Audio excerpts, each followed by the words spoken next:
प्रज्वालितो ज्ञानमय प्रदीपः प्रपन्न पारिजाताय स्तोत्रवैत्रैकपाणये ज्ञानमुद्राय कृष्णाय गीतामृतदुहे नमः। सर्वोपनिषदो गावो दोग्धा गोपालनन्दनः पार्थो वत्सः निर्भोक्ता दुग्धं गीतामृतं महत्। वसुदेवसुतं देवं कंसचाणूरमर्दनं देवकी परमानन्दं कृष्णं वन्दे जगद्गुरुं कृष्णं वन्दे जगद्गुरुं कृष्णं वन्दे जगद्गुरुं। हाँ डॉक्टर सक्सेना साहब। हे समर्थ हे करुणा सागर बिनती यह स्वीकार करो, भूल दिखा कर उसे मिटा कर अपना प्रेम प्रदान करो। पीर हरो हरि पीर हरो हरि पीर हरो हरि पीर हरो पीर हरो हरि पीर हरो हरि पीर हरो हरि पीर हरो। जय राधा माधव जय कुंज बिहारी, ओ जय राधा माधव जय कुंज बिहारी। जय गोपी जन बल्लभ जय गोपी जन बल्लभ जय गिरिवर धारी, ओ जय राधा माधव जय कुंज बिहारी।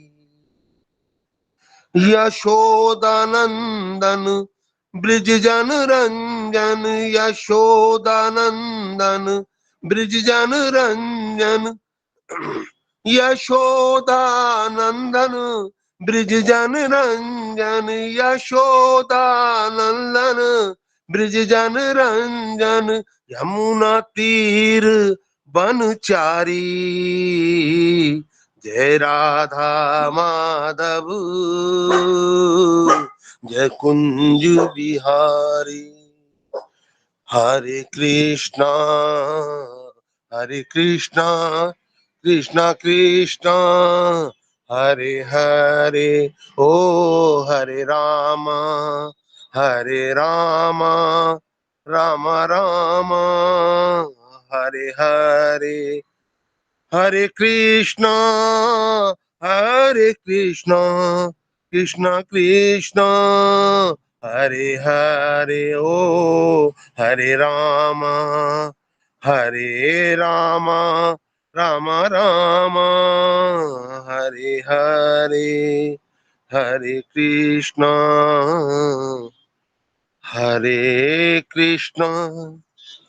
कृष्णा कृष्णा हरे हरे। हरि ओम तत्सत। थैंक यू डॉक्टर साहब। तो भक्ति योग का जो प्राण मंत्र है, जो प्राण पंक्ति है भक्ति योग की, वो है 8वां श्लोक। मयि एव मन आधत्स्व मयि बुद्धिम निवेशय निवसिष्यसि मय्येव अत ऊर्ध्वम न संशयः। इसी भक्ति योग है, यही भक्ति योग है। माने जब जीव का निवास संघात शरीर में न हो, किसी लोक में न हो, किसी लोकांतर में न हो, बल्कि कहाँ हो? परमात्मा में हो। साधक को सालोक्य मुक्ति, सायुज्य मुक्ति या सामीप्य मुक्ति, इस तरह की मुक्तियां नहीं चाहिए। हालांकि ये भी भक्ति के ही शुभ परिणाम है। सायुज्य मुक्ति, सालोक्य मुक्ति, सानिध्य मुक्ति, यह सब भक्ति के शुभ परिणाम है। लेकिन साधक उनकी तरफ देखता नहीं है। ये वास्तव में जो गतियां हैं ये अंतिम गति नहीं है। ये जो मुक्तियां हैं ये अंतिम गति नहीं कहलाती। किसी लोक में आप पहुंच गए, उनका सामीप्य प्राप्त हो गया, उनका सानिध्य प्राप्त हो गया, फिर वहां पर आपको ऐसा संयोग प्राप्त हुआ कि वहां ब्रह्म विद्या की प्राप्ति हुई, तब जाके आपकी मुक्ति होगी। ये क्रम मुक्ति कहलाती है। ये अंतिम गति क्या है? माम एति ते प्राप्नुवन्ति माम एव। माम एव एष्यति। ये जो है ये अंतिम गति है। तो साधक को उस अंतिम गति तक पहुंचने की साधना करनी चाहिए। अब उस साधना में प्रगति के जो है वो टेक्निक क्या है, तकनीक क्या है, तो वो प्रभु जी यहाँ बता रहे हैं। इस तकनीक से कोई भी साधक अगर साधना में क्रमशः आगे बढ़ता है और हर उस व्यक्ति को जो साधक बनने की अभिलाषा रखता है, तो उसे इन सोपानों के साथ आरोहण करना है, इन सोपानों पर आगे बढ़ना है। देखिए, हर उपलब्धि की एक यात्रा होती है और उस यात्रा की एक तकनीक होती है, एक प्रक्रिया होती है। तो जैसे यदि कोई उद्योगपति बनना चाहता है तो उसकी एक निश्चित प्रक्रिया है। वो पहले अप्लाई करेगा, फिर वो जमीन देखेगा, वहां फिर कारखाना आदि लगाएगा, इस तरह की बातें हैं। या कोई डॉक्टर बनना चाहता है तो वो उस तरह की पढ़ाई करेगा। इंजीनियर बनना चाहता है तो उसकी एक प्रक्रिया है। उसी तरह से कोई अगर सिद्ध बनना चाहता है तो उस सिद्धि तक पहुंचने की एक तकनीक होती है, एक प्रक्रिया होती है। तो यहाँ पर प्रभु जी अपनी प्राप्ति रूप जो सिद्धि है उसकी तकनीक बता रहे हैं, उसकी प्रक्रिया बता रहे हैं। तो कोई व्यक्ति अभी साधना के आरंभिक काल में है, अभी उसने साधना शुरू ही की है, तो उसे किस तरह से प्रारंभ करना चाहिए? उसे प्रारंभ करना चाहिए अपने जीवन में प्राप्त प्रत्येक वस्तु को भगवत अर्पण करने से। माने उसका भाव यह बने कि मुझे जीवन में जो कुछ भी मिला है वो भगवान की कृपा से मिला है, वो भगवान के द्वारा ही दिया हुआ प्रसाद है। तो ऐसी प्रसाद बुद्धि उसमें आ जानी चाहिए। तो इससे क्या होगा कि उसकी जो पसंद नापसंद है वो गौण हो जाएगी और प्रसाद बुद्धि मुख्य हो जाएगी। हर परिस्थिति को फिर वो प्रसाद मानता है, प्रभु के द्वारा भेजा गया प्रसाद मानता है। और ऐसी प्रसाद बुद्धि उसमें आ गई। तो आपको हमको भी अपने आप को उस कसौटी पर कसने का प्रयास करना चाहिए, अपने आप का आत्मनिरीक्षण करना चाहिए कि हमारे जीवन में ये प्रसाद बुद्धि उतर रही है या नहीं उतर रही है। क्या हर परिस्थिति में या हर घटना में हम भगवान की कृपा का अनुभव करते हैं क्या? देखिए, शास्त्र हमारे दर्पण हैं, वो हमारी स्थिति क्या है वो दर्शाते हैं। तो हर चीज में प्रसाद बुद्धि होवे, ऐसा अगर कोई व्यक्ति हो जाए तो वो अपनी वासनाओं की गुलामी से मुक्त हो सकता है और उसके पास पसंद नापसंद का विकल्प भी नहीं रहता। इसमें केवल भाव बदलने की बात है। जैसे भोजन हमारे सामने है, हम चाहे तो उसमें भोग बुद्धि करें, चाहे तो उसमें प्रसाद बुद्धि करें, ये मानेंगे भगवान का प्रसाद है। भोजन वही है, लेकिन यदि उसमें हम प्रसाद बुद्धि करेंगे तो हमारी पसंद का न होने पर भी वो भोजन चाहे हमारी पसंद का नहीं है, फिर भी हमारा मन उसको स्वीकार कर लेगा। लेकिन अगर भोग बुद्धि है तो फिर हो सकता है ऐसा न हो पाए, अगर हमारी पसंद का नहीं तो हम उसको स्वीकार नहीं करेंगे। तो ये हो गई, ये होगा वह पहला पड़ाव। फिर अगला पड़ाव जो है वो है मत कर्म परमो भव, मेरे कर्म परायण बनो। माने प्रभु परायण कर्म हो जाए आपके। माने अब कोई मेरा स्वयं का कोई प्रयोजन नहीं है, मेरा कोई संकल्प नहीं है। संकल्प किसका है? मेरे प्रभु का है। प्रयोजन मेरे प्रभु का है। अगर हमारा संकल्प हो तो हमारे पास उसको तोड़ने का स्वातंत्र्य है, लेकिन संकल्प यदि हमारे प्रभु का है तो फिर उसको तोड़ने का स्वातंत्र्य हमारे पास नहीं रहता। इसलिए जिसके जीवन में संकल्प शून्यता है लेकिन कर्म है, मतलब उसके खुद के कोई संकल्प नहीं है, खुद का कोई एजेंडा नहीं है, लेकिन कर्म है, तो कर्म होने पर भी वो कर्म बंधन से छूटने का जो उपाय है वो हमारे ऋषियों ने बताया कि कर्म हम करेंगे परंतु संकल्प हमारे प्रभु का होगा, संकल्प हमारे किसी श्रद्धेय का होगा, हमारे गुरु का होगा। और यदि किसी के जीवन में कोई श्रद्धेय नहीं है, कोई संकल्प देने वाला नहीं है और प्रभु के प्रति भी उसकी कोई श्रद्धा नहीं है, तो एक तरह से वो व्यक्ति दरिद्र है, वो कंगाल है। तो ये दूसरा सोपान हो गया, मत कर्म परमो भव। और वास्तव में इसी को कर्मयोग कहते हैं। तदर्थम कर्म कौनते ये मुक्त संग समाचार, तीसरे अध्याय में बोला भगवान ने, यज्ञार्थात कर्मणो अन्यत्र लोकोयम कर्म बंधना। यज्ञ के अर्थ से यज्ञो विष्णु, वहाँ चर्चा हुई थी इस बात पे। तो जो प्रभु के निमित्त से जो कर्म किए जाते हैं, उससे अन्य जो कुछ भी कर्म किए जाए वो कर्म बांधने वाले होते हैं। तो उनके निमित्त से, उनकी प्रीति के लिए कर्म करना, यही कर्म योग है। अब कोई इस दूसरे सोपान पर पहुंच गया तो धीरे धीरे उसकी जो वासनाएं हैं, उसका रजोगुण है, वो क्षीण होते होते एक दिन फिर समाप्त प्राय हो गया, मतलब एक लगभग समाप्त हो गया। और स्वयं को उसको लगने लगा कि मुझे जप में, ध्यान में, पूजा में, इनमें रस आ रहा है।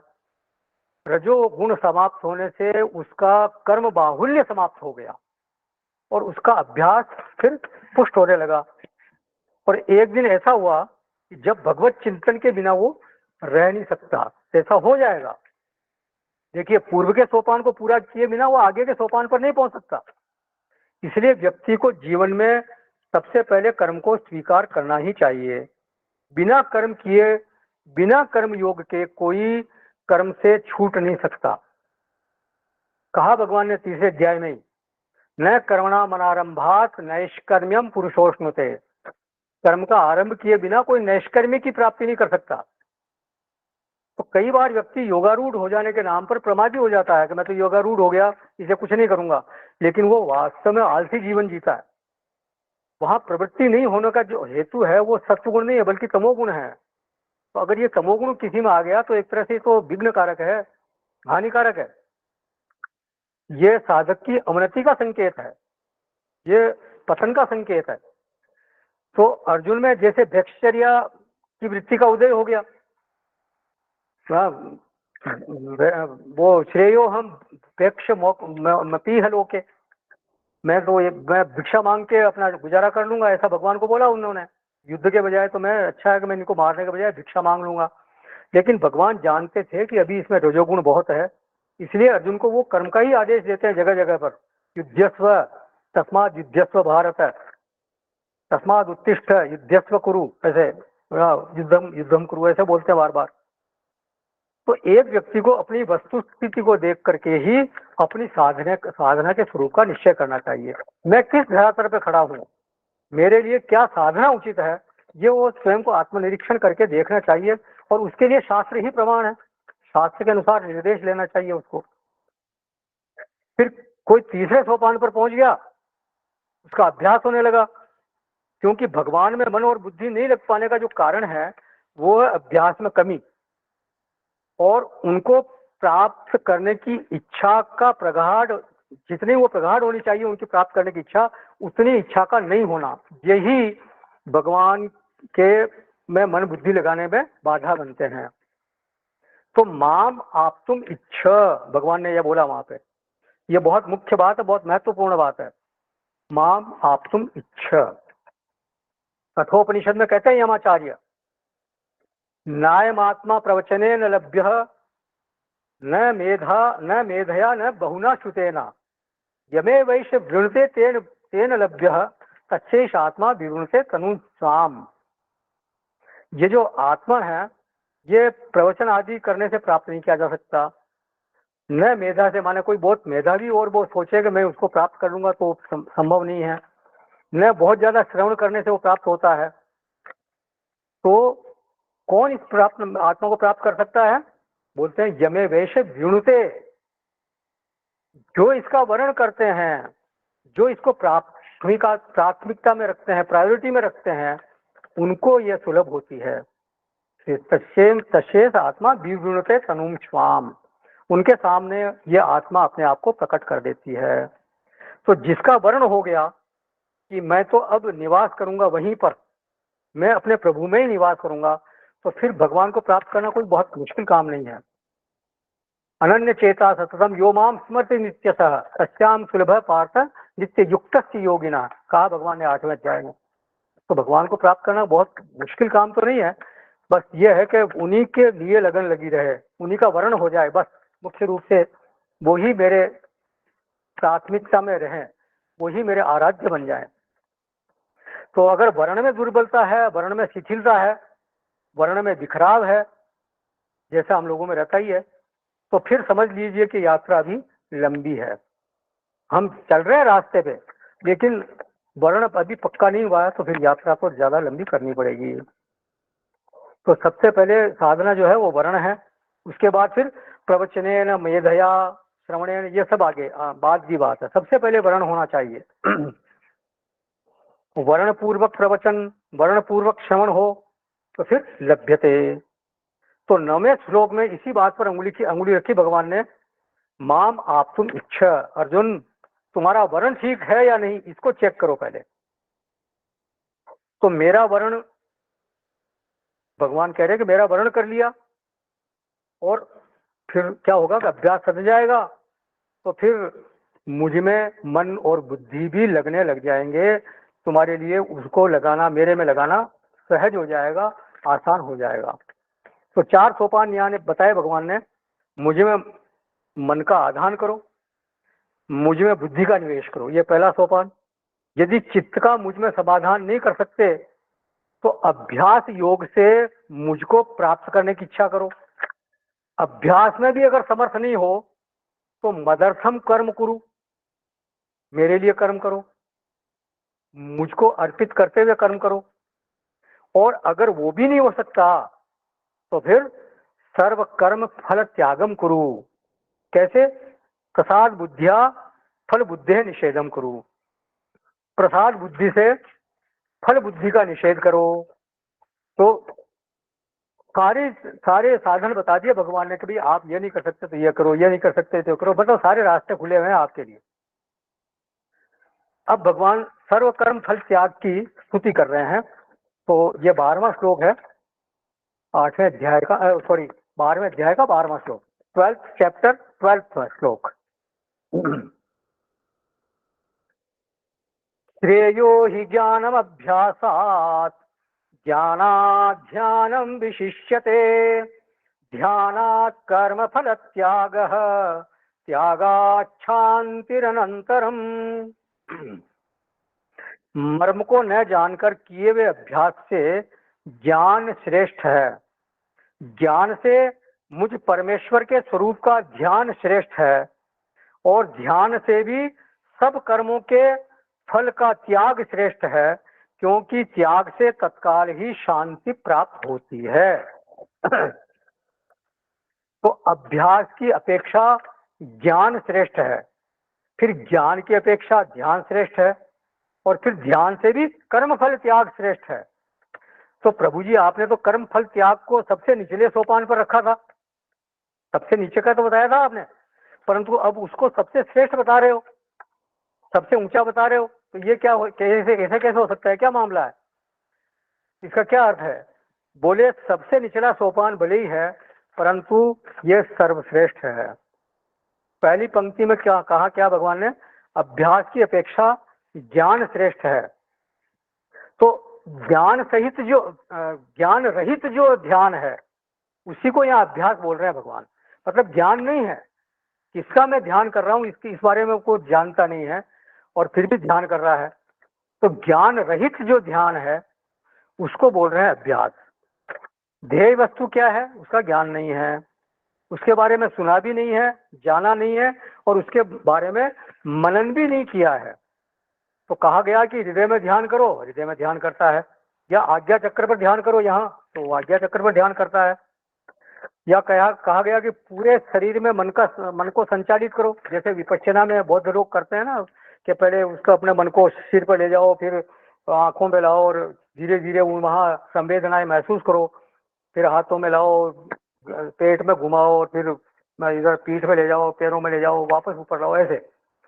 तो ये जो मन को संचालित, हाँ ये जरूर है कि वो शरीर से बाहर मन को नहीं जाने देते, लेकिन ध्यान कैसी भी एक विधि है ये, तो उसको वेदांत की भाषा में कई लोग जो हमारे विद्वान लोग उसको सरलीकरण बोलते हैं। नस नाड़ियों का को सरल कर देना, इस तरह से उसको प्रशांत कर देना, जैसा बोला जाता है। फिर अष्टचक्र का ध्यान करवाते हैं लोग। ऋषियों ने बताया हमारे जो 7 या 8 चक्र हैं, कोई 8 बोलते हैं, कोई 7 बोलते हैं। जैसे मूलाधार चक्र है, फिर स्वादिष्ठान है, मणिपुर है, अनाहत चक्र है, विशुद्धि चक्र है, आज्ञा चक्र है, सहस्त्रार है। तो इस तरह से ये चक्रों में भी ध्यान कराते हैं। कई महात्मा लोग गाइडेड मेडिटेशन कराते हैं। मतलब ध्यान की कई विधियां हैं। माने सब जो ध्यान है ये बिना ज्ञान के ध्यान का अभ्यास हो रहा है, और उसको ही यहाँ भगवान अभ्यास का नाम दे रहे हैं। किसी का ऑडियो चालू हो गया है, बंद करें। तो उस ज्ञान रहित ध्यान की अपेक्षा, उस ज्ञान रहित ध्यान अभ्यास की अपेक्षा ज्ञान श्रेष्ठ है। ज्ञान अर्थात श्रवण मनन आदि। लोग सत्संग को जाल शब्द से बोलते हैं कि शब्द जाल बोलते हैं सत्संग को, लेकिन वास्तव में अगर सत्संग है तो फिर वो श्रेष्ठ है। वो सत्संग को जाल बता करके स्वयं ध्यानाभ्यास करना चाहते हैं, और ध्यानाभ्यास कौन सा? ज्ञान रहित ध्यान। लेकिन ये जो ध्यान होता है वो ज्ञान पूर्वक नहीं होता। माने उनका अज्ञान तो एक तरह से सुरक्षित ही रहता है। चित्त कुछ देर के लिए शांत हो गया, शिथिल हो गया, ये उनकी उपलब्धि हो सकती है। इसके ज्यादा कोई उपलब्धि वहां होती नहीं। ध्यान के बाद फिर वापस से वही पूर्व स्थिति उनको प्राप्त हो जाती है। तो उस अज्ञान पूर्वक ध्यान की अपेक्षा ज्ञान श्रेष्ठ है। ज्ञान अर्थात श्रवण मनन निधिध्यासन। फिर उस साधक को विवेक प्राप्त हुआ। श्रवण मनन आदि किया उसने, तो दृष्टा दृश्य का विवेक प्राप्त हुआ। ब्रह्म का थोड़ा, ब्रह्म के बारे में उसने जान लिया। तो ये ज्ञान प्राप्त हुआ उसको कि ध्येय वस्तु क्या है, मुझे किसका ध्यान करना चाहिए, और फिर वह ध्यान करता है। तो दो तरह की स्थितियां हो गई। आप देखिए, एक तो हो गया अज्ञान पूर्वक ध्यान, और एक हो गया ज्ञान पूर्वक ध्यान। तो पहले वो अज्ञान पूर्वक ध्यान करता था, फिर उसे ज्ञान प्राप्त हो गया, और वो अब ज्ञान पूर्वक ध्यान करता है। तो कहते हैं ज्ञान से ज्ञान पूर्वक ध्यान जो है वो श्रेष्ठ है। पहले वो अज्ञान पूर्वक ध्यान करता था, उस अज्ञान पूर्वक ध्यान से ज्ञान श्रेष्ठ है। लेकिन अब वो ज्ञान पूर्वक ध्यान करता है, तो ज्ञान से ज्ञान पूर्वक ध्यान श्रेष्ठ है। तो उसको केवल अब ज्ञान तक ही सीमित नहीं रहना चाहिए, बल्कि उसको ज्ञान पूर्वक ध्यान का अभ्यास भी करना चाहिए। वेदांत की भाषा में कहे, अगर वेदांत की भाषा बोले तो पहले वो ज्ञान प्राप्त करे और फिर उसमें अभिनिवेश प्राप्त करे। और अभिनिवेश प्राप्त कैसे होगा? ध्यान के द्वारा। माने जो हमारी ध्येय वस्तु है उससे एकीभूत हो जाने के लिए, उससे लिपट जाने के लिए, जो जाना हुआ है वो जाना हुआ हम हो जाएं, वो जाने हुए ही हम हो जाएं, ऐसा उसके लिए ध्यान करना है। एक हो जा इस तरह जिस्म में जैसे ये जान है, फिर न कोई यूं कहे मैं और हूं तू और है। तो इस तरह का ध्यान हो जाए कि वो जो ध्येय वस्तु है उससे साधक अपने आप को एकीभूत अनुभव कर ले, उसके साथ एकाकार हो जाए। अब यहां तक तो ठीक है। अगली पंक्ति में प्रभु बोलते हैं ध्यानात् कर्म फल त्याग। ज्ञान पूर्वक ध्यान की अपेक्षा भी जो कर्म फल का त्याग है वो श्रेष्ठ है। तो ये क्या मामला है भाई, इसकी संगति कैसे लगेगी? तो इसके दो अर्थ करते हैं संत लोग, दो तरह से व्याख्या करते हैं। एक तो यह कि किसी चीज को हमारे मन ने पकड़ लिया, उसको छोड़ना नहीं चाहता है, और कोई दूसरे ने भी उसी चीज को पकड़ना दूसरे का मन भी उसी चीज को पकड़ना चाहता है। तो एक तरह से छीना जब्ती की यहाँ बात हो गई। भागवत जी में एक कथा आती है कि एक दत्तात्रेय जी बोलते हैं कि एक चील जो है वो उड़ रही है और उसने कहीं कहीं से उसको मांस का टुकड़ा हाथ लग गया, तो वो मांस का टुकड़ा अपनी चोंच में लेकर उड़ रही है। तो उससे क्या हुआ कि दूसरे आसपास के जो पक्षी थे उन्होंने देखा ये मांस का टुकड़ा लेकर उड़ रही, तो वो भी उसके पीछे पड़ गए और उसके पीछे पड़ गए और उसके छीना जब्ती करने लगे। मतलब किसी भी तरह से वो मांस को पकड़ने की कोशिश करने लगे, उसको मार भी रहे थे। तो चील ने सोचा कि मेरा तो यहाँ कोई विरोधी था नहीं, फिर ये मेरे पीछे क्यों पड़े हैं। तब उसको रियलाइज हुआ ये जो मेरे चोंच में मांस का टुकड़ा है ये इसके पीछे पड़े हैं, मेरे पीछे नहीं पड़े। तो उसने उस मांस के टुकड़े को छोड़ दिया, तो फिर वो सारे पक्षी भी उसको छोड़ के चले गए, दूर हो गए उससे। तो कर्म फल का त्याग, मतलब जो त्याग हो गया तो फिर उसको आराम हो गया। तो ध्यानात् कर्म फल त्याग, त्यागा शांतिरनंतरम, तो त्याग से फिर शांति की प्राप्ति होती है। तो जो मन में उद्वेग है, जो मन में विक्षेप है, वो हमें सही विचार करने नहीं देते। लेकिन जब थोड़ा प्रशांत हुए, परिस्थिति को संभालने की थोड़ी बेहतर सामर्थ्य में प्राप्त हुई, तो उससे फिर शांति प्राप्त हुई। त्यागात् शांति ही, उपनिषद में कहा गया त्यागेन एक एक अमृतत्व मानसु, त्याग के द्वारा ही अमृतत्व की प्राप्ति होती है। तो ये एक लक्षण या फल त्याग का। फिर दूसरा ये है, दूसरा पारमार्थिक अर्थ है कि फल त्याग का जो चरमत्व है, परम जो स्वरूप है, संपूर्ण रूप से फल त्याग हो सकता है, उसका अभिप्राय है भोक्तृत्व का त्याग। देखिए, फल का संबंध वास्तव में देखा जाए तो, पारमार्थिक रूप से देखा जाए तो कर्ता से नहीं होता। कर्ता ने तो कर्म करके रख दिया उसका जो फल आएगा वो किसको चाहिए, वो भोक्ता को। कर्म का फल जो चाहिए वो कर्ता को नहीं चाहिए, कर्म का फल चाहिए भोक्ता को। देखा जाए तो कर्ता भोक्ता एक ही है, उसी के एक ही अंतःकरण में, एक ही जो हमारा अंतःकरण है उसके दो रूप है, एक कर्ता है, एक भोक्ता है। तो कर्ता ने कर्म कर दिया लेकिन फल चाहिए भोक्ता को। तो जब फलोत्पत्ति होती है तो वो किसके साथ लगती है, भोक्ता के साथ लगती है। फल माने क्या, फल माने परिस्थिति, फल माने हमारा शरीर। लेकिन फल का जो वास्तविक अंतिम रूप होता है, उसको हम, उसका जो निचोड़ है वो केवल दो शब्दों में होगा, सुख या दुख। इन्हीं दो में से एक हमारे पास आएगा अंतिम रूप से। परिस्थिति आ गई इससे ठीक है, लेकिन अंतिम रूप से यही चीज आएगी। हम चीजों का भोग करते हैं क्या, नहीं। खाने का भोग करते हैं, नहीं। अंत में क्या परिणमित होगा, या तो सुखम ददाती और या तो दुखम ददाती। परिस्थिति का ही फल क्या है, देखिए, कर्म का जो फल है वो परिस्थिति, लेकिन परिस्थिति का अंतिम फल क्या है, या तो सुख होगा या फिर दुख होगा। तो ये जो संबंध बनता है, फल का संबंध, ये किससे बनता है, भोक्ता से। और ये जो भोक्ता से संबंध है, यही इसी को भोक्तृत्व बोलते हैं, कि क्योंकि फल उसी को चाहिए। तो फल त्याग का अर्थ यहाँ क्या हुआ, भोक्तृत्व का भंग हो जाना, भोक्तृत्व का बाधित हो जाना। अगर वेदांत की भाषा में कहें तो भोक्तृत्व का बाधित हो जाना, ये फल त्याग का अर्थ है। देखिए, जीवत्व का सबसे अंतरंग पहलू क्या है, भोक्तृत्व। जागृत अवस्था में तो हम कर्ता भी होते हैं, भोक्ता भी होते हैं। जागृत अवस्था में है तो हम कर्म भी करते हैं और भोग भी करते हैं, तो कर्ता भी है, भोक्ता भी है। स्वप्न में भी हम कर्ता भी होते हैं, भोक्ता भी होते हैं, ठीक है। लेकिन सुषुप्ति में हम कर्ता नहीं होते, सुषुप्ति में केवल भोक्ता होते हैं। भोक्ता क्यों होते हैं, आप कहोगे भाई भोक्ता कैसे, तो उठने के बाद हम क्या कहते हैं, आज मैं बहुत सुख से सोया, आज बहुत अच्छी नींद आई। तो आखिर उठने के बाद आपने जो ये सुख से सोया है, अच्छी नींद आई, ऐसा ऐसा क्यों बोला आपने, सुख का भोग हुआ वहां पर, इसलिए बोला आपने।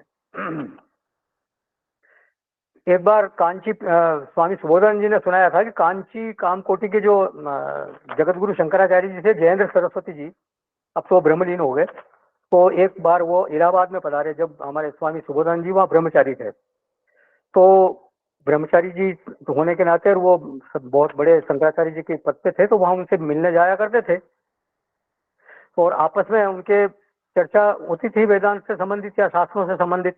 तो एक दिन बातों बातों में उन्होंने शंकराचार्य जी ने, पूज्य शंकराचार्य जी ने हमारे स्वामी जी से पूछ लिया कि विज्ञानमय कोश और आनंदमय कोश में क्या अंतर है। तो उन्होंने, जो सुबोधानंद जी ने जवाब दिया कि विज्ञानमय कोश में कर्तृत्व भोक्तृत्व दोनों रहते हैं। विज्ञानमय कोश माने बुद्धि, बुद्धि जिसमें रहती है, और आनंदमय कोश केवल जो कारण शरीर जिसको कहते हैं। तो जो विज्ञानमय कोश है उसमें तो भोक्तृत्व कर्तृत्व और भोक्तृत्व दोनों रहते हैं, लेकिन आनंदमय जो कोश है उसमें केवल भोक्तृत्व रहता है, कर्तृत्व नहीं रहता। तो ये उत्तर सुनकर शंकराचार्य जी बहुत प्रसन्न हुए। तो ये फल त्याग है ततः कुरु। फल त्याग का अर्थ क्या है? भोक्तृत्व का त्याग। ये वास्तव में मतलब वास्तविकता यही है कि भोक्तृत्व का त्याग हो गया तो वास्तविक फल त्याग यही कहलाएगा। और अगर सच में अगर फल त्याग हो गया, कर्म फल का त्याग हो गया, तो जीवत्व भंग हो जाएगा। क्यों? क्योंकि भोक्तृत्व ही जीवत्व है। अपने आनंद स्वरूप को न जानने के कारण जो आनंद स्वरूप चेतन है वो भोक्ता बन जाता है। जो स्वयं आनंद है वो आनंद की कामना करने लगता है। क्यों? क्योंकि वो उसका स्वरूप है। हर चीज अपने स्वरूप की ओर जाना चाहती है। नदी क्यों दौड़ रही है समुद्र की तरफ? वो उसका स्वरूप है। किसी गोल वृक्ष को आप काटो और चाहो कि वो सीधा हो जाए तो होता नहीं।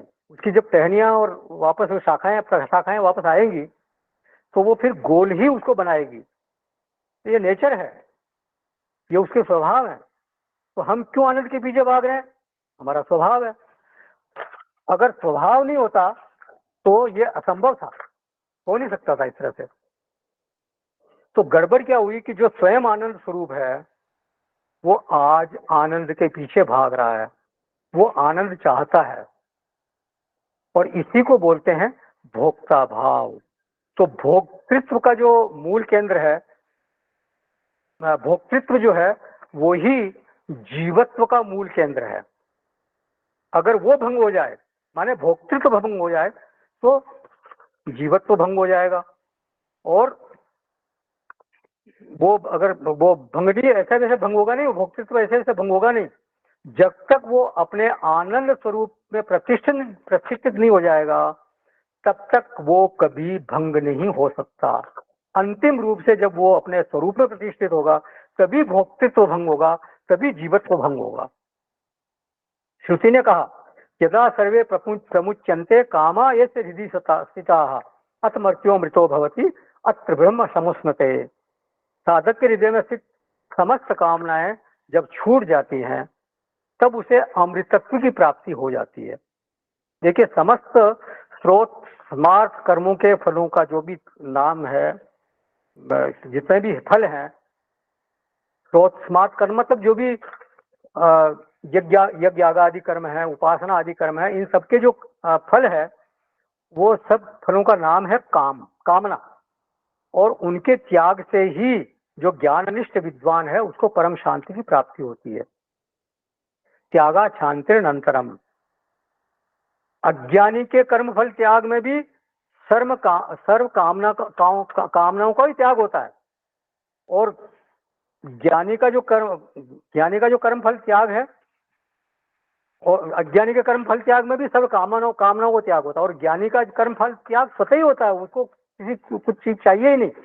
प्रजहाति यदा कामान सर्वान पार्थ मनोगतान आत्मन्येवात्मना तुष्टः स्थित प्रज्ञस्थ दोच्यते। वो जो ज्ञानी है उसकी तो स्वाभाविक रूप से सब कामनाओं का त्याग हो ही गया। तो इसलिए यहाँ सर्व कर्म फल त्याग की स्तुति की गई है। तो अर्जुन बच्चे 4 श्लोक जियो तुम, हो सके तो सबसे पहले 8वां श्लोक जीने की कोशिश करो। मयि एव मन आदत्व मयि बुद्धिम निवेशय। ये मेरे में मन और बुद्धि का निवेश करो, मेरे में मन और बुद्धि को लगाओ, ये सबसे पहले जियो।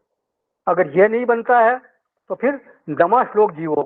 अभ्यास योगेन ततः माम आप्तुम इच्छा। अभ्यास योग के द्वारा मेरे को प्राप्त करने की इच्छा करो। फिर 9वां नहीं हो सकता तो फिर 10वां श्लोक जियो। मत कर्म परमो भव। मेरे लिए कर्म करो, तुम मुझको अर्पित हुए कर्म करो, मेरे को समर्पण करते हुए कर्म करो। और 10वां भी नहीं हो सकता तो फिर 11वें से शुरू करो। सर्व पर कर्म फल त्यागम ततः कुरु यथार्थवान। और साधना में कभी भी हीन बुद्धि नहीं करना, ऐसा भगवान बोल रहे हैं। जो साधना मैं करता हूँ वो सर्वश्रेष्ठ है, ऐसा मानकर चलना चाहिए। मेरे लिए वो सर्वश्रेष्ठ है, क्योंकि प्रभु ने बोला है जो भी आप साधना कर रहे हो, चाहे मैं 8वें श्लोक को जी रहा हूँ, 9वें श्लोक को जी रहा हूँ, 10वें को जी रहा हूँ, 11वें को जी रहा हूँ, क्योंकि साधक है तो कुछ न कुछ तो करेगा ही करेगा, कहीं से तो शुरू करना ही होगा उसको। तो जो अंतिम पड़ाव बताया, अंतिम सोपान बताया, वो सर्व कर्म फल त्यागम प्रसाद बुद्धि, ये तो हम अपने अपने भीतर पैदा कर ही सकते हैं। तो हमें जो मैं अभी साधना जो कर रहा हूँ वो सर्वश्रेष्ठ है मेरे लिए, ऐसा साधक को हमेशा मानना चाहिए। कभी भी अपनी साधना के प्रति हीन बुद्धि नहीं रखनी चाहिए। तो क्या ये 4 साधनाएं हैं? नहीं, ये एक ही साधना है। 8वां, 9वां, 10वां, 11वां, ये वास्तव में 4 साधनाएं नहीं है, ये है तो एक ही साधना। इनके सोपान अलग अलग है, सीढ़ियां अलग अलग है, साधना एक ही साधना के 4 पार्ट बताए भगवान ने। अगर 11वां श्लोक सद गया तो 10वें की सामर्थ्य आ जाएगी, 10वां श्लोक सद गया 9वें की सामर्थ्य आ जाएगी, फिर 9वां आप अभ्यास योग की सामर्थ्य आ जाएगी, और फिर 9वां सद गया तो फिर 8वें की सामर्थ्य आ जाएगी। हम अभ्यास योग में बैठ क्यों नहीं पाते, ध्यान आदि में बैठ क्यों नहीं पाते? क्यों? क्योंकि रजोगुण बहुत है, बहिर्मुखता बहुत है। उस रजोगुण को क्षीण करने का उपाय क्या है? प्रभु समर्पित कर्म करना। और कहीं ज्यादा ही रजोगुण है तो फिर फल त्याग आसानी से नहीं हो पाता है। रजोगुण इतना दबा लेता है कि चलो कर डालो इस काम को, बाद में क्षमा मांग लेंगे। भीतर से प्रभु कह रहे हो कि नहीं करना है, लेकिन वासना का वेग इतना प्रबल होता है कि हम भीतर, वो इतना प्रबल वेग होता है वासना का कि हम कर डालते हैं उसको। भगवान से बाद में क्षमा मांग लेंगे, 2 बार हाथ जोड़ लेंगे, ऐसा सोचकर उसको कर डालते हैं। तो अगर रजोगुण अधिक है तो फिर मत कर्म परमो भव, धीरे धीरे फिर उससे क्या होगा? अभ्यास योग आपका सधने लगेगा, और अभ्यास योग जब सध जाएगा तो मय्ये मन आदत्व भी हो जाएगा, मई बुद्धिम निवेश भी हो जाएगा। तो हमारी साधना कैसे बढ़ती है, ये उपदेश 12वें श्लोक में बताया भगवान ने।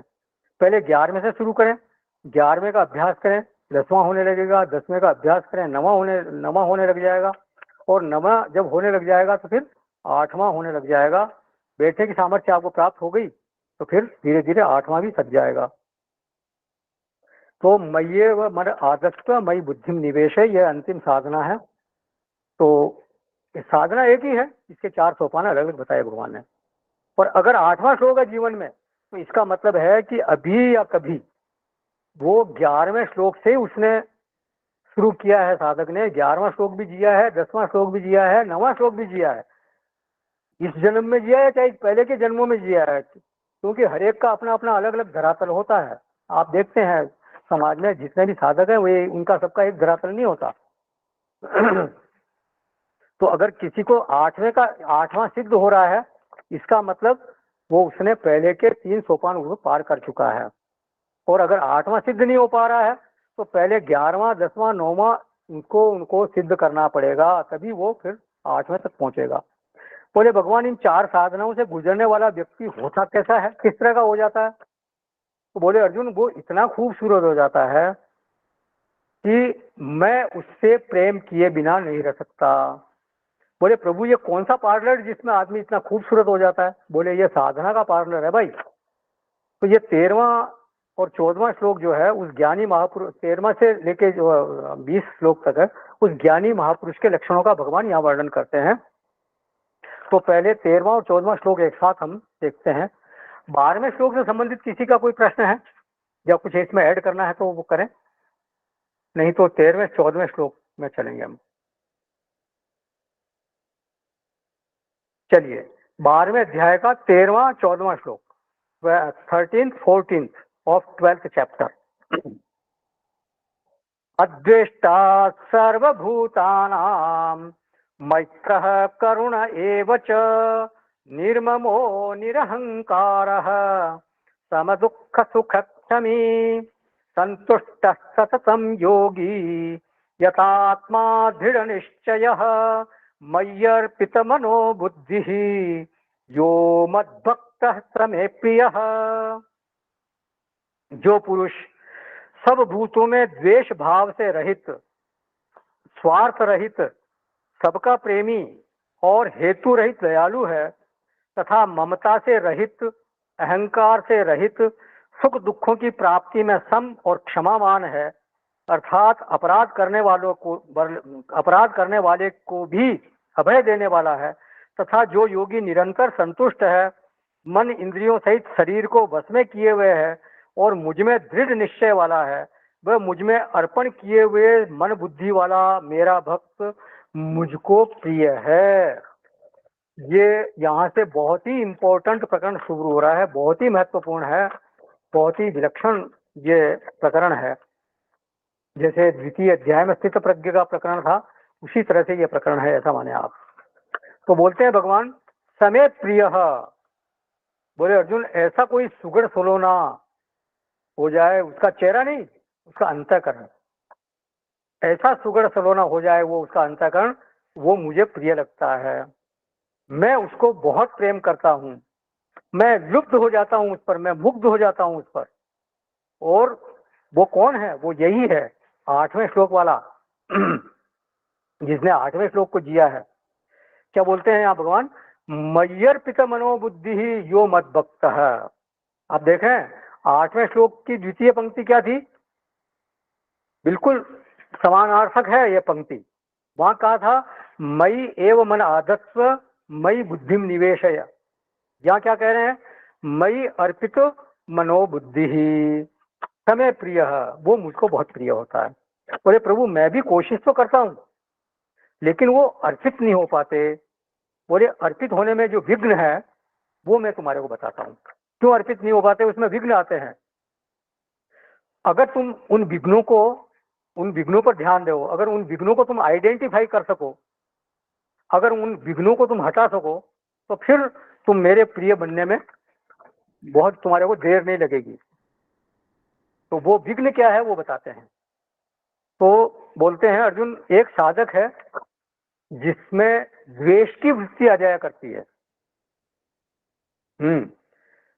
वो जिससे द्वेष होता है तो उसका मन उस जिससे उसका द्वेष है उसके प्रति अर्पित हो गया, फिर वो मेरे में अर्पित नहीं कर पाता। क्योंकि देखिए जिसके प्रति हमारा द्वेष होता है तो फिर बार बार उसी का ध्यान आता है हमारे को कि भाई वो फला, मैं उसका किस तरह से उसको नुकसान पहुंचाऊं, किस तरह से मैं वो उसने मेरे साथ ऐसा किया तो मैं उसको वैसा करूं, तो वो बार बार ध्यान आता है, तो फिर भगवान को अर्पित नहीं हो पाता। तो उसका जो मन है वो मुझ में अर्पित नहीं होता। तो एक तरह से पहली उंगली रखी भगवान ने द्वेष पर। वो द्वेष ही जो है वो अर्पण में सबसे बड़ा बाधक है। तो मेरा जो भक्त है मन बुद्धि मुझको जो अर्पित कर पा रहा है वो इसलिए अर्पित कर पा रहा है क्योंकि वो अद्वेष्टा सर्वभूता नाम है। ये नहीं कि कहीं द्वेष है और कहीं द्वेष नहीं है, ऐसा नहीं। सर्वभूता नाम अद्वेष्टा मतलब संपूर्ण भूत प्राणियों के प्रति, प्राणी मात्र के प्रति उसके मन में किसी के प्रति कोई द्वेष नहीं है। पूज्य स्वामी चरणानंद जी से किसी ने पूछा कि अद्वेष्टा सर्वभूता नाम का रहस्य प्रकट करो आप। तो उन्होंने कहा कि जो द्वेष है वो राग का अनुज है, राग का छोटा भाई है वो, राग अग्रज है, राग द्वेष का बड़ा भाई है। हमारा कहीं राग हो और उस राग पर कोई नजर मारे, उस राग को कोई छेड़खानी करे, तो फिर जो ऐसा कर रहा है उसके प्रति द्वेष हो जाता है। तो अब अद्वेष्टा का अर्थ क्या हुआ कि राग भी नहीं होना चाहिए। कहीं राग है और कहें कि द्वेष नहीं है, तो ऐसा क्यों बोलते हैं? क्योंकि राग से दुख नहीं होता, द्वेष से दुख होता है। राग से तो अच्छा लगता है, राग से चित्त जलता नहीं है। राग को हम चित्त में रहने देते हैं, राग को हम संभालते हैं और फिर चाहते हैं कि द्वेष नहीं हो। लेकिन अगर कहीं राग है तो निश्चित रूप से किसी न किसी रूप में द्वेष जरूर होगा ही होगा। और हम छुटकारा पाना चाहते हैं द्वेष से, तो राग मुक्त हुए बिना द्वेष से मुक्ति नहीं हो सकती। राग द्वेष का मतलब क्या है? कश्चित मम सुख हेतु हो, कोई मेरे सुख का हेतु है, उससे राग हो जाएगा। और कश्चित मम दुख हेतु, जो मेरे दुख का हेतु है उससे द्वेष होगा। तो भक्ति में, हमारे भाव में, हमारे हृदय में क्या आना चाहिए कि सुख या दुख जो भी है वो दोनों मेरे प्रभु का प्रसाद है। फिर कश्चित मम दुख हेतु या कश्चित मम सुख हेतु ये रहेंगे ही नहीं। भगवान ने तो बोला है कि राग द्वेष जो है वो आदमी में रहते हैं, जन्म से रहते हैं। तीसरे अध्याय में बोला भगवान ने, इंद्रियस्य इंद्रियस्यार्थे राग द्वेषो व्यवस्थितौ। केवल अवस्थित नहीं, 20 शब्द साथ में लगाया, वहां पे जोड़ा व्यवस्थितौ, अच्छी तरह से अवस्थित रहते हैं वहां। इंद्रिय का, हर इंद्रिय के विषय में राग और द्वेष स्थित है, जन्म जन्म से बिल्कुल अच्छी तरह से स्थित है, व्यवस्थित है। कोई ये दावा नहीं कर सकता कि मुझको ये रंग पसंद है, यह रंग पसंद है, ऐसा कोई दावा नहीं कर सकता। मुझे हर तरह का भोजन पसंद है, ये कोई दावा नहीं कर सकता। मुझे हर आदमी पसंद है, ये कोई दावा नहीं कर सकता। ये कभी संभव है ही नहीं। भगवान ने खुद ने स्वीकार किया है, राग द्वेषो व्यवस्थित हो। तो अब ऑप्शन क्या है? बोले तयोहो वशम न आगच्छेत, उनके वश में नहीं होना है। तो ये भगवान की जो वाणी है वो हमारी साधना के लिए है, केवल ये हमारी इंफॉर्मेशन बढ़ाने के लिए, सूचना बढ़ाने के लिए नहीं है। हमारे को उस तरह की साधना करनी चाहिए जीवन में। तो भगवान का क्या कहना है कि राग द्वेष तो रहेगा, लेकिन आदमी को चाहिए कि वो इन राग द्वेष के वश में न आवे। राग द्वेष रहेगा but you have to face, आप उसको मुकाबला करना है, उसको उसके वश में नहीं होना है। ये हमारे हाथ में है। उसे हम अपना मालिक न बनने दें, वो हमारे कर्म और भोग का नियामक न बने। रहे तो रहे, लेकिन मालिक बन करके, मास्टर बन के न रहे। अभी हम लोगों का क्या है कि द्वेष के कहने से हम बोलते हैं, द्वेष के कहने से व्यवहार करते हैं, राग के कहने से व्यवहार करते हैं। दुनिया में होता रहता है ये। Since I don't like him I will not spare him, मैं उसको छोड़ूंगा नहीं।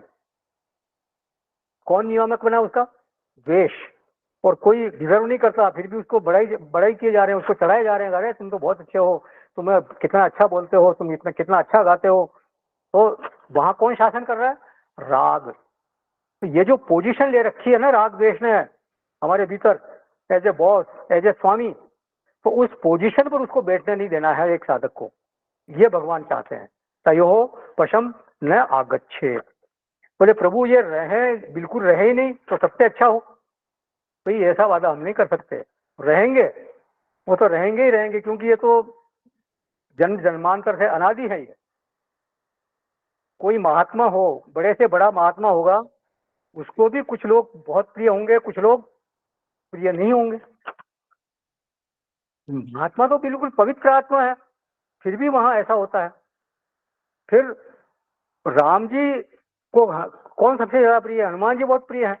तो जब वहां ये सब होता है तो हम तो चीज ही क्या है, हमारे को तो होगा ही होगा। तो तुम्हारे लिए रास्ता यही है अर्जुन कि let them not sit on the seat of governor general. Governor general मत बनने दो उसको, तुम उसके मालिक बनो। तुम उसको नियामक मत बनने दो, उसके वश में मत आओ। रहे तो रहे, अब क्या करें? कोई दुष्ट आदमी हमारे घर में आकर रह गया और हम निकाल नहीं पा रहे हैं, तो वो तो रहेगा, लेकिन आप क्या करो, उसको तवज्जो मत दो। हाँ, उसको बिल्कुल, उसको हाँ नजरअंदाज कर दो, उपेक्षा कर दो उसकी, मतलब उसकी चलनी नहीं चाहिए। तयोः वशम न आगच्छेत। तो यदि ऐसा हो जाता है तो फिर अद्वेष्टा सर्वभूतानाम, ये साधक में घटने में आसानी हो जाएगी। और अगर अद्वेष्टा सर्वभूतानाम घट जाएगा तो मय्यर पित मनोबुद्धि ही, वहां तक पहुंचने में फिर बहुत आसानी हो जाएगी। बोले प्रभु राग द्वेष ये दोनों चीजें रहती हैं हमारे भीतर, और इनको हटा देंगे तो फिर रखेंगे क्या? अगर हम कैसे भी इनको नहीं रखे हैं, हटा दें तो फिर क्या होगा? तो राग की जगह भगवान क्या एडवाइज कर रहे हैं? बोले मैत्र, अगर चैलेंज ही लेना है तो ये चैलेंज लो कि जिसके साथ मेरा कदाचित विरोध है, जिसको कदाचित मैं पसंद नहीं भी करता हूं, लेकिन फिर भी मैं उसको मित्र बनाकर छोड़ूंगा। दुश्मन भी दोस्त कहने को मजबूर हो जिसे, ऐसा खुलू से दिल मुझको परवरदिगार दे। ऐसा निश्चल हृदय ऐसा शुद्ध हृदय मुझको भगवान दे कि मेरे को दुश्मन भी दोस्त बोलने को मजबूर हो जाए। करूं मैं दुश्मनी किससे? कोई दुश्मन भी हो अपना, मोहब्बत ने नहीं छोड़ी जगह दिल में अदावत की, दुश्मनी की जगह ही नहीं बची मेरे दिल में। लेकिन हमारा क्या है कि जिससे विरोध है उसको तो कैसे मटिया मेट किया जाए, उसको कैसे मिटाया जाए, बिल्कुल खत्म किया जाए, इसी बारे में हम सोचते रहते हैं। तो करना ही है अगर अर्जुन, तो ये करो कि विरोधी को भी अपना बना लो। तो मैत्र, फिर कह रहे हैं कि कोई दूसरा दुखी है तो उसके प्रति करुणा का भाव हो। राग द्वेष के बजाय क्या बता रहे हैं? मैत्र है, करुणा है। मतलब कोई दुखी है तो एक दया का भाव भीतर प्रकट हो, उसके दुख में दुखी नहीं हो जाना है, बल्कि उसके प्रति कुछ उनको मदद करना है, उसकी सहायता करनी है। तो इस तरह से करुणा का भाव होना चाहिए। फिर निर्ममो निरहंकार है। ये बहुत बड़े बड़े शब्द हैं, इन पर बहुत विचार करने की आवश्यकता है। आगे भी फिर इन्हीं श्लोकों पे अगली बार विचार करेंगे। किसी का कोई प्रश्न है या कुछ इसमें ऐड करना चाहते हैं तो करें, नहीं तो समापन करेंगे। हाँ, मैं ये बोल रहा था कि जैसे अभी हाँ, आपने कहा कोई व्यक्ति है जिसके जो न तो राग है न द्वेष है, तो ऐसा को पहले भी ये भी कहते स्थित प्रज्ञ हुआ हो तो? देखिए, राग द्वेष तो रहते हैं, स्थित प्रज्ञ में भी राग द्वेष रहेंगे, वो ऐसा नहीं कि नहीं रहते, लेकिन वो उनके वश में नहीं होता, वो उनको बिल्कुल उपेक्षित कर दिया। उनको स्थित प्रज्ञ हो गई तभी जब उनको राग द्वेष को उपेक्षित कर देगा वो। अच्छा, ठीक है। हम और आप जो है वो साधारण व्यक्ति हैं, हम राग द्वेष के वश में हो जाते हैं। जो स्थित प्रज्ञ है वो राग द्वेष के वश में होता ही नहीं, वो किसी से राग नहीं रखता, किसी से द्वेष नहीं रखता। राइट, ठीक है। वो तो हाँ, अद्वेष्टा स्वरूप का नाम तभी तो होगा वो, किसी के प्रति द्वेष नहीं होगा। और किसी के प्रति द्वेष नहीं, इसका मतलब किसी के प्रति राग भी नहीं है। ये ठीक बात है, ठीक। ठीक है। हाँ। और कोई प्रश्न? चलिए साहब, कहीं जाइएगा नहीं। ओम पूर्णमद पूर्णमिदं पूर्णात् पूर्णमुदच्यते पूर्णस्य पूर्णमादाय पूर्णमेवावशिष्यते। ओम शांति शांति शांति। हरि ओम। श्री गुरुभ्यो नमः। हरि ओम।